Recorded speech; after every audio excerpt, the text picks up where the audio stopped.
Friends, मैं astrologer Ritesh Mehta अपने इस YouTube channel Shri Vyas astrology में आपका स्वागत करता हूं। दोस्तों, अब हम जो अपनी सीरीज चालू करने जा रहे हैं इसमें हम ये देखेंगे कि हर लग्न के लिए कौन से प्लैनेट्स अच्छा रिजल्ट देंगे और कौन से प्लैनेट्स अच्छा रिजल्ट नहीं देंगे।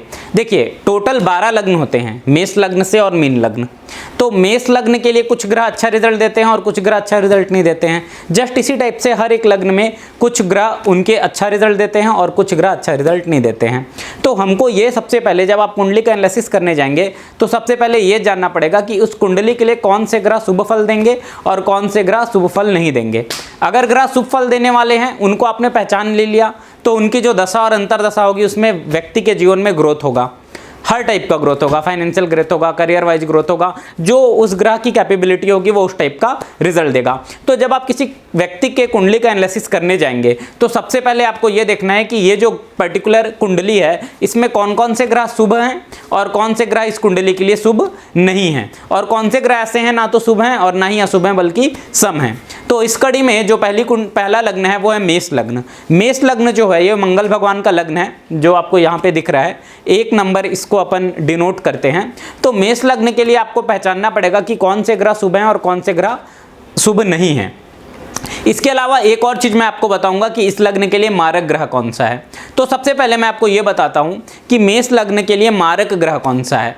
याद रखिएगा, हर कुंडली में दूसरे भाव का स्वामी मतलब द्वितीयेश और 7वें भाव का स्वामी अर्थात सप्तमेश, ये मारक ग्रह की श्रेणी में आते हैं। तो मेष लग्न की कुंडली में द्वितीय भाव के स्वामी कौन है? भगवान शुक्र। तो द्वितीयेश होने के कारण भगवान शुक्र मारक हैं और सप्तमेश होने के कारण भी भगवान शुक्र मारक हैं, क्योंकि 7वें भाव का स्वामित्व तो तुला राशि का भगवान शुक्र को मिला है। तो अब मारक होने का मतलब क्या है? मारक होने का मतलब है कि व्यक्ति के मृत्यु के लिए जिम्मेदार हैं। ये कहीं ना कहीं से व्यक्ति की आयु में कमी करेंगे। अब देखिए, 8वां भाव जो होता है ये आयु का होता है, और 8वें से जो 8वां है वो तीसरा भाव है, और तीसरा भाव जो है भावत भावन के हिसाब से इसे भी आयु का भाव माना जाता है। जैसे अष्टम भाव आयु का हुआ तो 8वें से 8वां तीसरा भी आयु का हुआ, और तीसरे भाव से जब आप 12 काउंट करेंगे तो दूसरा भाव आएगा। इसलिए दूसरा भाव मारक भाव की श्रेणी में आता है। ये धन का भाव है लेकिन ये आयु में कमी करता है, जातक की तबीयत को खराब करता है। तो द्वितीय भाव के स्वामी शुक्र भगवान हुए, और मेष लग्न के लिए शुक्र भगवान एक मारक ग्रह हैं। उसके अलावा शुक्र भगवान 7वें भाव के स्वामी भी हैं, क्योंकि 7वें भाव में तुला राशि पड़ रही है। ये 8वें से 12वां हुआ। 8वां भाव आयु स्थान होता है और 8वें से 12वां मतलब आयु की हानि।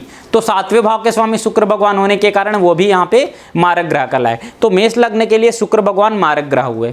लग्नेश मंगल भगवान है और लग्नेश होने के साथ अष्टमेश हैं, लेकिन अष्टम लग्नेश केंद्र और त्रिकोण दोनों होता है। तो लग्न का स्वामी होने के कारण शुभ फल प्रदान करेंगे, क्योंकि केंद्र के स्वामी भी हैं और त्रिकोण के स्वामी भी हैं। तो अष्टमेश का दोष इनको नहीं लगेगा। ठीक है, तो मैंने आपको बताया था कि अष्टम भाव जो होता है इसके स्वामी का आपको एनालिसिस करना है कि ये शुभ फल देंगे या अशुभ फल। तो ये देखिए कि कुंडली की दूसरी राशि इनके कौन से भाव में पड़ रही है। अगर शुभ भाव में पड़ रही है तो ये अच्छा रिजल्ट देंगे। तो अष्टमेश का दोष इनको नहीं लगता है। मंगल भगवान मेष लग्न के लिए सबसे शुभदायी फलदायी ग्रह हैं। तो अब आप जब किसी व्यक्ति की कुंडली देखने जाएंगे और मेष लग्न की कुंडली मिल गई और मंगल भगवान की दशा चल रही है, तो वो मंगल भगवान जो है लग्नेश हैं और शुभ फलदायक हैं, तो अपनी दशा और अंतरदशा में भाव के हिसाब से कुछ अच्छा रिजल्ट उनको जरूर देंगे। अगर उनका प्लेसमेंट अच्छे भाव में है तो और ज़्यादा अच्छा रिजल्ट देंगे। इसके बाद जो दूसरे ग्रह आते हैं शुभ ग्रह मेष लग्न के लिए, वो होते हैं सूर्य ग्रह। सूर्यदेव 5म भाव के स्वामी हैं, संतान भाव के स्वामी हैं, विद्या भाव के स्वामी हैं, त्रिकोण के स्वामी हैं। इसलिए सूर्यदेव भी क्या हो जाएंगे? मेष लग्न के लिए एक शुभ ग्रह हो जाएंगे और बहुत ही अच्छा रिजल्ट देंगे मेष लग्न के जातकों को। जब भी इनकी दशा और अंतरदशा आएगी और अच्छी जगह अगर इनका प्लेसमेंट है, सडबल में अच्छा वैल्यू प्राप्त करके रखे हैं, तो जातक के जीवन में एजुकेशन के क्षेत्र में ग्रोथ करेंगे, पूर्व पुण्य प्रदान करेंगे, पुत्र प्रदान करेंगे और हर तरीके से इसकी जातक के भाग्य में वृद्धि करेंगे।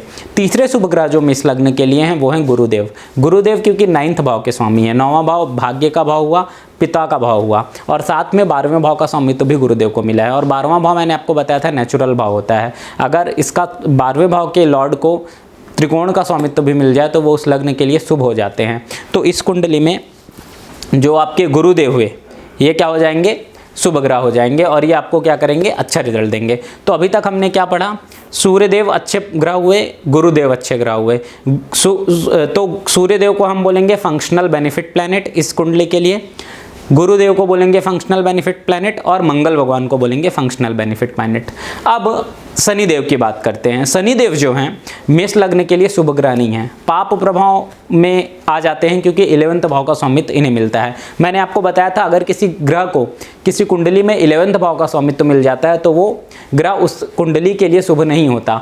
तो शनिदेव की कहीं ना कहीं पापी ग्रह हैं और इस कुंडली में जब भी उनकी दशा अंतर दशा रहेगी कुछ ना कुछ अशुभ परिणाम जरूर देंगे। कैरियर वाइज ग्रोथ देंगे क्योंकि 10th लॉर्ड है, डिजायर को भी पूरा करेंगे 11th लॉर्ड है, लेकिन कुछ ना कुछ अशुभ परिणाम जरूर देंगे। इसके बाद आता है चंद्र भगवान की बात करते हैं। चंद्र भगवान मेष लग्न के लिए चतुर्थेश हैं, चौथे भाव के स्वामी हैं, लेकिन मंगल भगवान के ये मित्र हैं। तो मंगल भगवान के मित्र होने के कारण और चतुर्थोश होने के कारण हम इनको बोल सकते हैं, वैसे तो ये समग्रह हैं लेकिन ये अच्छा रिजल्ट देंगे। अगर इनका प्लेसमेंट अच्छे भाव में है, त्रिकोण में बैठ गए या केंद्र में बैठ गए तो जातक के जीवन में 100% ग्रोथ देंगे। तो चंद्रग्रह को अपन समग्रह ले सकते हैं, लेकिन मंगल का मित्र होने के कारण ये अच्छे ग्रह हुए। इसके बाद मेष लग्न के लिए बुध देव की बात करें तो तीसरे भाव का स्वामित्व और छठवें भाव का स्वामित्व है, इसलिए बुध देव मेष लग्न के जातक के लिए शुभ परिणाम कभी प्रदान नहीं करेंगे। आपको हमेशा याद रखना है कि बुध देव की जब भी दशा या अंतर दशा आएगी तो कहीं ना कहीं वो अशुभ परिणाम मेष लग्न के जातक को जरूर देंगे। तो ओवरऑल क्या हुआ, मेष लग्न के लिए मंगल भगवान, सूर्य भगवान और गुरु भगवान शुभ फल प्रदान करने वाले ग्रह हुए। चंद्र भगवान समग्रह हुए, लेकिन अगर त्रिकोण में बैठ गए, केंद्र में बैठ गए तो अच्छा परिणाम देंगे। शनि भगवान और बुध भगवान हमेशा अशुभ परिणाम देंगे क्योंकि इनको अशुभ भाव का स्वामित्व मिला हुआ है।